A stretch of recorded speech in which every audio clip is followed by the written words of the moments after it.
What's up, guys? Back for another God Talks Kids. And you're probably wondering, what are prayer partners? What does this mean in front of us? And I've talked about this a lot.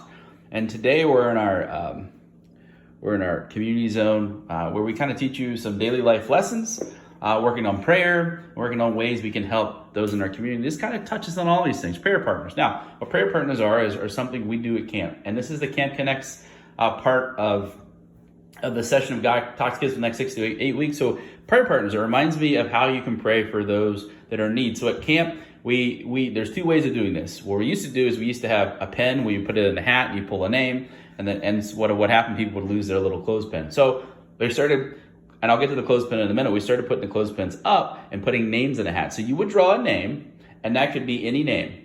And then throughout the day, you would write a nice letter to your prayer partner. Now you would remain private, anonymous. You wouldn't tell them who they were, because at the end of worship that evening, you would go up and say, my prayer partner was such and such. And then they would come over. You may hug them. You may have a few words.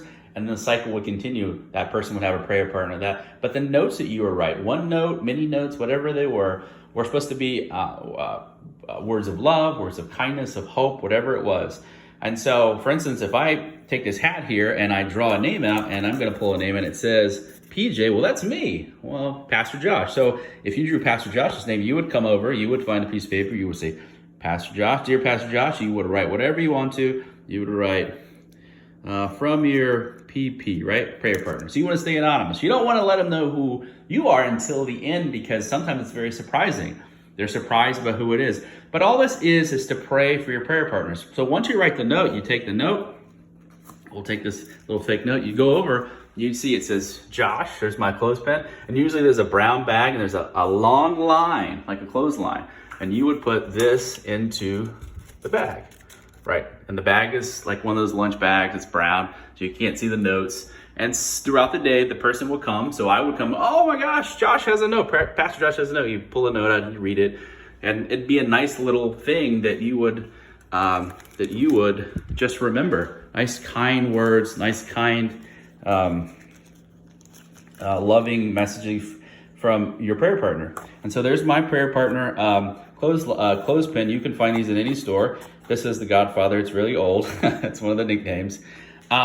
But you can do whatever you want to. You can do it with your friends. You can do it with your family. I encourage you to try this out. You can do it with your parents, like I said, your siblings, your friends. You can put a line up. But it's just little prayers. And you can also do it with your friends across the country, across South Florida, across your neighborhoods. Just folks that you want to. You can do it online and digitally. You can do it in different ways. This is a way to do it in your homes, but there's another way. But this is a prayer partner. It's a clothespin. It's little notes that you write. You can pin them to them. You can have a bag. You can do it however you want to. That's kind of how we did it. Sometimes the pens are in here and you pull the name out, but better just to put a name in. But with a small group, it's fun. You can adapt it. You can do whatever you want to. But prayer partners are just something small and simple you can do in everyday life for those that you care about and that you love. All right, guys, just a quick message from me. Thanks for joining God Talks Kids today. You guys have a great one. Later, guys.